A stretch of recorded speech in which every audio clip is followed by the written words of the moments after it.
जय श्री कृष्णा। ओम नमो भगवते वासुदेवाय नमः। ओम पितृभ्यो नमः।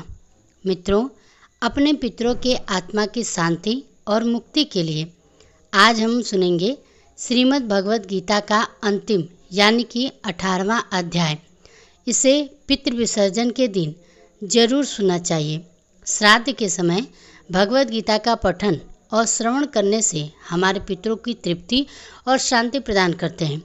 अगर आप पितृपक्ष के इन 15 दिनों में कभी भी अगर आप श्रीमद् भगवद गीता का पाठ नहीं किया है तो आप पितृ विसर्जन के दिन यानी कि 21 सितंबर के दिन आप श्रीमद् भगवद गीता के 18वें अध्याय को पढ़ या सुन भी सकते हैं। इसे सुनने मात्र से आपके पितरों को मोक्ष की प्राप्ति होती है। हमने पितृपक्ष में अब तक गीता के 11वें अध्याय का श्रवण किया है और अब सुनेंगे श्रीमद् भगवद गीता के अंतिम अध्याय जिसका नाम है मोक्ष संन्यास। इसे करने से पितरों को मोक्ष की प्राप्ति होती है। यह अध्याय 78 श्लोकों का अमृत है। भगवद गीता का सबसे बड़ा अध्याय है और इसमें कई विषयों का वर्णन किया गया है। श्राद्ध पक्ष में गीता के अंतिम अध्याय का अध्ययन करने पर परम कृपालु प्रभु हमारे पितरों को अपनी विशेष कृपा प्रदान करते हैं, जिससे हमारे जीवन के कठिनाइयों का समाधान हमें मिलता है और हमारे जीवन में खुशहाली आती है। मित्रों, शास्त्रों में लिखा गया है कि पितृपक्ष में भगवद गीता के 18वें अध्याय का श्रवण करने से पहले यदि इसके महात्म्य का श्रवण किया जाए तो इससे मिलने वाले पुण्य और कई गुना फल बढ़ जाते हैं, क्योंकि इसके महात्म्य का वर्णन स्वयं भगवान श्री हरि विष्णु जी ने माता लक्ष्मी जी से किया था।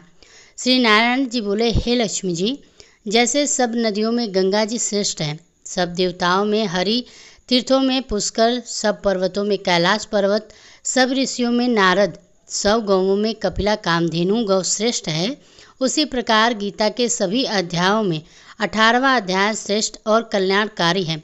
इसका फल सुनिए। एक समय सुमेरु पर्वत पर देवलोक में देवराज इंद्र अपनी सभा लगाए बैठे थे। उर्वशी नृत्य कर रही थी और सभी बड़ी प्रसन्नता में थे।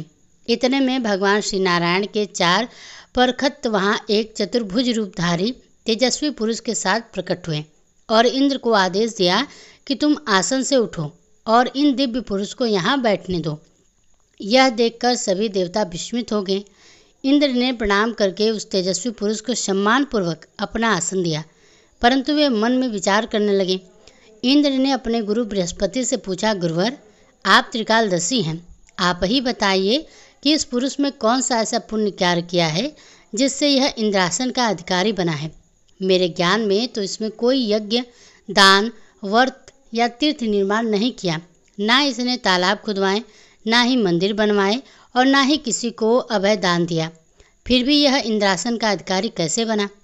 बृहस्पति जी ने कहा, राजन, इसका रहस्य भगवान श्री नारायण ही बता सकते हैं। चलो हम सब उनके पास चलते हैं।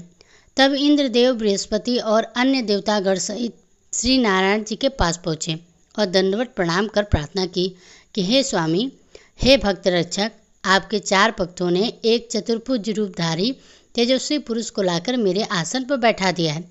मैं नहीं जानता कि उसने कौन से पुण्य किए हैं। मैंने कई अश्वमेघ यज्ञ किए, तब जाकर आपने मुझे इंद्रासन का अधिकारी बनाया, परंतु यह पुरुष तो किसी यज्ञ या दान का अधिकारी प्रतीत नहीं होता। यह मुझे बड़ा आश्चर्य है। कृपया करके आप इसके बारे में बताइए कि इसने कौन सा पुण्य किया है। भगवान श्री नारायण मुस्कुराते हुए बोले, हे देवराज, आप चिंता मत करो। इस पुरुष ने अवश्य ही अत्युत्तम पुण्य किया है। इसका नियम था कि यह नित्य स्नान करके श्रीमद् भगवद गीता के 18वें अध्याय का पाठ किया करता था, परंतु इसके मन में फिर भी भोगों की तृष्णा बची थी। जब इसका शरीर त्याग हुआ तब मैंने ही आदेश दिया कि हे पार्षदों, तुम पहले इसे ले जाकर इंद्रलोक के सुखों का भोग करवाओ। जब इसका मनोरथ पूरा हो जाए तो इसे मेरी सर्वोच्च मुक्ति तक पहुँचा दो। इसी कारण उसे सीधे इंद्रलोक ले जाया गया। इस प्रकार उस पुरुष ने कुछ काल तक इंद्रलोक के सुखों को भोगा और फिर वह भगवान श्री नारायण जी की सर्वोच्च मुक्ति को प्राप्त हुआ, वैकुंठ को प्राप्त हुआ। भगवान श्री नारायण ने आगे कहा कि हे लक्ष्मी, 18वें अध्याय के नित्य पाठ का यह महात्म्य है। जो भक्त इसे करता है उसे इंद्रलोक की प्राप्ति होती है और अंततः भगवान की कृपा से मोक्ष का अधिकारी बनता है। ओम नमो भगवते वासुदेवाय नमः। भक्तों, कहा जाता है कि जो व्यक्ति पितृपक्ष में 16वें दिनों तक तर्पण श्राद्ध नहीं कर पाते हैं, उन्हें इस अवधि में अपने पितरों की शांति के लिए गीता के 18वें अध्याय का पाठ अवश्य करना चाहिए और उसका फल पितरों को समर्पित करना चाहिए। तो चलिए अब हम सुनते हैं भगवत गीता का 18वां अध्याय। श्रीमद् भगवत गीता 18वां अध्याय मोक्ष संन्यास योग। इस अध्याय में अर्जुन संन्यास और त्याग के संबंध में प्रश्न पूछते हैं। दोनों शब्द एक ही मूल के हैं, जिसका अर्थ परित्याग करना है। सन्यासी वह है जो गृहस्थ जीवन में प्रवेश नहीं करता और समाज को त्याग कर निरंतर साधना का अभ्यास करता है। त्यागी वह है जो कर्म में तो संलग्न रहता है, लेकिन कर्म फल का भोग करने की इच्छा का त्याग करता है। यही गीता का मुख्य अभिप्राय है। श्री कृष्ण इस दूसरे प्रकार के त्याग की संतति करते हैं। वे कहते हैं कि यज्ञ, दान, तपस्या और कर्तव्य पालन संबंधी कार्यों का कभी त्याग नहीं करना चाहिए, क्योंकि यह ज्ञानी को शुद्ध करते हैं। इनका संपादन केवल कर्तव्य पालन की दृष्टि से करना चाहिए। इन कार्यों को कर्म फल की आसक्ति के बिना संपन्न किया जाता है। इस अध्याय के प्रथम श्लोक में अर्जुन ने कहा कि हे महाभाऊ, मैं संन्यास और त्याग के संबंध में जानना चाहता हूँ। हे केशव, हे मधुसूदन, हे ऋषिकेश, मैं दोनों के बीच का भेद जानने का इच्छुक हूँ। भगवान श्री कृष्ण ने कहा कि काम्य कर्मों के परित्याग को विद्वान लोग संन्यास कहते हैं और सभी कर्मों के फलों के त्याग को बुद्धिमान लोग त्याग कहते हैं। कुछ मनुष्य यह कहते हैं कि समस्त प्रकार के कर्मों को दोषपूर्ण मानते हुए उन्हें त्याग देना चाहिए, किंतु अन्य विद्वान यह आग्रह करते हैं कि यज्ञ, दान तथा तपस्या जैसे कर्मों का कभी त्याग नहीं करना चाहिए। हे भरतश्रेष्ठ, अब त्याग के विषय में मेरा अंतिम वचन सुनो। हे मनुष्यों में सिंह, त्याग की 3 प्रकार की श्रेणियों का वर्णन किया गया है। यज्ञ, दान तथा तपस्या का कभी भी परित्याग नहीं करना चाहिए। इन्हें निश्चित रूप से संपन्न करना चाहिए। यज्ञ, दान तथा तपस्या महात्माओं को भी शुद्ध करते हैं। यह सब कार्य आसक्ति और फल की कामना से रहित होकर संपन्न करने चाहिए। हे अर्जुन, यह मेरा स्पष्ट और अंतिम निर्णय है। नियत कर्मों को कभी त्यागना नहीं चाहिए। मोहबस नियति कार्य के त्याग को तमोगुणी कहा जाता है। नियत कर्तव्यों को कष्टप्रद समझकर किया गया त्याग रजोगुणी कहलाता है। ऐसा त्याग कभी भी लाभदायक या फलदायक नहीं होता है। जब कोई व्यक्ति कर्मों का निष्पादन कर्तव्य समझकर और फल की आसक्ति से रहित होकर करता है, तब उसका त्याग सर्वगुणी कहलाता है। वे जो ना तो अप्रिय कर्म को टालते हैं और ना ही कर्म को प्रिय जानकर उसमें लिप्त होते हैं, ऐसे मनुष्य वास्तव में त्यागी होते हैं। वे सात्विक गुणों से संपन्न होते हैं और कर्म की प्रकृति के संबंध में उनमें कोई संशय नहीं होता है। देहधारी जीवों के लिए पूर्ण रूप से कर्मों का परित्याग करना असंभव है, लेकिन जो कर्म फलों का परित्याग करते हैं वे वास्तव में त्यागी कहलाते हैं। जो विषयों के प्रति आसक्त होते हैं उन्हें मृत्यु के पश्चात भी सुखद, दुखद और मिश्रित 3 प्रकार के कर्म फल प्राप्त होते हैं, लेकिन जो अपने कर्म फलों का त्याग करते हैं उन्हें ना तो इस लोक में और ना ही मरणोपरांत ऐसे कर्म भोगने पड़ते हैं। हे अर्जुन, अब मुझसे सांख्य दर्शन के सिद्धांत अनुसार कर्मों को संपूर्ण करने के 5 हेतुओं को समझो। वे यह बोध कराते हैं कि कर्मों के फलों को कैसे नियंत्रित किया जाए। शरीर, कर्ता, विभिन्न इंद्रियां, अनेक प्रकार की चेष्टाएं और विविध अर्थात भगवान, यह 5 कर्म के कारण तत्व हैं। शरीर, मन या वाणी से जो भी कार्य संपन्न किया जाता है, भले ही वह उचित हो या अनुचित, उसके लिए यह 5 सहायक कार्य हैं। वे जो इसे नहीं समझते और केवल आत्मा को ही कर्ता मानते हैं, वे मनुष्यों को उनके वास्तविक रूप में नहीं देख सकते। जो कर्तापन के अहंकार से मुक्त होते हैं और जिनकी बुद्धि मोहग्रस्त नहीं है, वे जीवों को मारते हुए भी न तो जीवों को मारते हैं और न कर्मों के बंधन में पड़ते हैं। ज्ञान, ध्येय और ज्ञाता, यह कर्म को प्रेरित करने वाले 3 कारण हैं। करण, कर्म और कर्ता, यह 3 कर्म के 3 घटक हैं। सांख्य दर्शन में ज्ञान, कर्म और कर्ता की 3 श्रेणियों का उल्लेख किया गया है और इसके उपरांत प्रकृति के 3 गुणों के अनुसार इनका भेद निरूपित किया गया है। इन्हें सुनो। जिस ज्ञान के द्वारा व्यक्ति सभी जीवों में एक अविभाजित अविनाशी सत्ता को देखता है उसे सात्विक ज्ञान कहते हैं। जिस ज्ञान के द्वारा कोई मनुष्य भिन्न भिन्न शरीरों में अनेक जीवित प्राणियों को पृथक पृथक और असंख्य रूप में देखता है उसे राजसी माना जाता है। वह ज्ञान जिसमें मनुष्य ऐसी धारणा रखता है मानो वह संपूर्ण के सदृश हो जाए, और जो ज्ञान न तो किसी कारण या सत्य पर आधारित है उसे तामसिक ज्ञान कहते हैं। जो कर्म शास्त्रों के अनुसार है, राग और द्वेष की भावना से रहित और फल की कामना के बिना संपन्न किया जाता है, वह सद्गुण प्रकृति का होता है। जो कार्य स्वार्थ की सिद्धि से प्रेरित होकर अभिमान और तनावग्रस्त होकर किए जाते हैं वे रजोगुणी प्रकृति के होते हैं। जो कार्य मोहवश और अपनी क्षमता का आकलन, परिणाम, हानि और दूसरों की क्षति पर विचार किए बिना आरंभ किए जाते हैं वे तमोगुणी कहलाते हैं। वह जो अहंकार और मोह से रहित होता है, उत्साह और दृढ़ से निश्चित युक्त होता है, ऐसे कर्ता को सत्वगुणी कहा जाता है। जब कोई कर्ता कर्मफल की लालसा, लोभ, हिंसक प्रकृति, अशुद्धता, हर्ष एवं शोक से प्रेरित होकर कार्य करता है उसे रजोगुणी कहा जाता है। जो कर्ता अनुशासनहीन, अशिष्ट, हठी, कपटी, आलसी तथा निराश होता है और टाल मलोल करता है वह तमोगुणी कहलाता है। हे अर्जुन, अब मैं प्रकृति के 3 गुणों के अनुसार तुम्हें विभिन्न प्रकार की बुद्धि तथा वृत्ति के विषय में विस्तार से बताता हूँ, तुम उसे सुनो।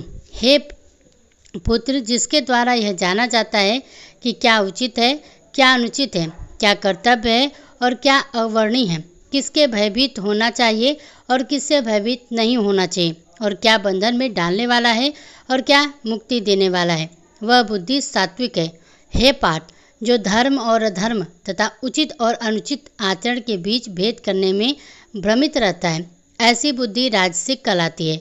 जो बुद्धि अंधकार से आच्छादित रहती है, अधर्म में धर्म, असत्य में सत्य की कल्पना करती है, वह तामसिक प्रकृति की होती है। जो धृति योग से विकसित होती है और मन, प्राण, शक्ति और इंद्रियों को स्थिर रखती है उसे सात्विक धृति यानी कि संकल्प कहते हैं। वह धृति जिसके द्वारा मनुष्य आसक्ति और कल्प फल की इच्छा कर्तव्य से पालन करता है, सुख और धन की प्राप्ति में लिप्त रहता है, वह राजसी धृति कहलाता है। दरबद्धि पूर्ण संकल्प जिसमें निद्रा, भय, दुख, मोह, निराशा और कपट का त्याग नहीं किया जाता उसे तमोगुणी धृति कहा जाता है। हे अर्जुन, अब तुम मुझसे 3 प्रकार के सुखों के संबंध में सुनो जिनसे देहधारी आत्मा आनंद प्राप्त करती है और सभी दुखों के नाश तक पहुँच सकती है। जो आरंभ में विष के समान लगता है लेकिन अंत में अमृत के समान हो जाता है उसे सात्विक सुख कहते हैं। यह शुद्ध बुद्धि से उत्पन्न होता है, तब आत्मज्ञान में स्थिर हो जाता है। इंद्रियों द्वारा उसके विषय में संपन्न के उत्पन्न सुख को रजोगुणी कहा जाता है। ऐसा सुख आरंभ में अमृत के सदृश लगता है और अंत में विष जैसा हो जाता है। जो सुख आदि से अंत तक आत्मा को आच्छादित करता है और जो निद्रा, आलस्य और असावधानी से उत्पन्न होता है वह तामसिक सुख कहलाता है। पृथ्वी और स्वर्ग के उच्च लोकों में रहने वाला कोई भी जीव प्रकृति के इन 3 गुणों के प्रभाव से मुक्त नहीं होता। हे शत्रुहंता, ब्राह्मणों, क्षत्रियों, वैश्यों और शुद्धों के कर्तव्यों को इनके स्वरूप के अनुसार तथा प्रकृति के 3 गुणों के अनुरूप विभाजित किया गया है, न कि इनके जन्म के अनुसार। शांति, संयम, तपस्या, शुद्धता, धैर्य, सत्यनिष्ठा, ज्ञान, विवेक तथा परलोक में विश्वास, यह सब ब्राह्मणों के स्वाभाविक गुण हैं। शूरवीरता, शक्ति, धैर्य, रण कौशल, युद्ध से पलायन न करने का संकल्प, दान देने में उदारता, नेतृत्व, क्षमता, यह सब क्षत्रियों में स्वाभाविक गुण हैं। कृषि, गोपालन और दुग्ध उत्पादन तथा व्यवसाय वैश्य लोगों के स्वाभाविक कार्य हैं। शूद्रों के श्रम तथा सेवा स्वाभाविक कर्म हैं। अपने स्वाभाविक कर्तव्यों का पालन करने से मनुष्य पूर्णता प्राप्त कर सकता है। अब मुझसे यह सुनो कि निर्धारित कर्तव्यों का पालन करते हुए मनुष्य कैसे पूर्णता प्राप्त करता है। अपनी स्वाभाविक वृत्ति का निर्वहन करते हुए उस सत्ता भगवान की उपासना करो जिसकी सभी जीव अस्तित्व में आते हैं और जिसके द्वारा सारा ब्रह्मांड प्रकट होता है। इस प्रकार से अपने कर्मों को संपन्न करते हुए मनुष्य सरलता से सिद्धि प्राप्त कर सकता है। अपने धर्म का पालन त्रुटिपूर्वक ढंग से करना, अन्य के कार्यों को उपयुक्त ढंग से करने की अपेक्षा अधिक श्रेष्ठ है। अपने स्वाभाविक कर्तव्यों का पालन करना मनुष्य पाप अर्जित नहीं करता। किसी को भी अपने स्वाभाविक कर्तव्यों का परित्याग नहीं करना चाहिए, चाहे उनमें दोष भी क्यों ना हो। हे कुंती पुत्र, वास्तव में सभी प्रकार के कर्म कुछ न कुछ बुराइयों से आवृत्त होते हैं। जैसे आग धुएं से ढकी रहती है, वे जिनकी बुद्धि सदैव आसक्त रहती है, उन्होंने अपने मन को वश में कर लिया है। जो वैराग्य के अभ्यास द्वारा कामनाओं से मुक्त हो जाते हैं, वे कर्म से मुक्ति प्राप्त करते हैं। हे अर्जुन, अब मैं तुम्हें यह समझाऊंगा कि जो सिद्धि प्राप्त कर चुका है, वह भी दृढ़ता से दिव्य ज्ञान में स्थिर होकर कैसे ब्रह्म को पा सकता है। मुझसे संक्षेप में सुनो। कोई भी मनुष्य ब्रह्म को प्राप्त कर सकता है जब वह विशुद्ध बुद्धि और दृढ़ता इंद्रियों को संयत रखता है, शब्द और अन्य विषयों का परित्याग करता है, राग और द्वेष को दूर रखता है। ऐसा व्यक्ति जो एकांतवास करता है, अल्प भोजन करता है, शरीर मन और वाणी पर नियंत्रण रखता है, सदैव ध्यान लीन रहता है, वैराग्य का अभ्यास करता है, अहंकार, हिंसा, अभिमान, कामनाओं, स्वात्विक की भावना और स्वार्थ से मुक्त रहता है, जो शांति में स्थिर है, वह ब्रह्म के साथ एक होने का अधिकारी है। परम ब्रह्म में स्थित मनुष्य शांति प्राप्त करता है। वह ना तो शोक करता है और ना ही कोई कामना करता है। वह सभी के प्रति समभाव रखता है।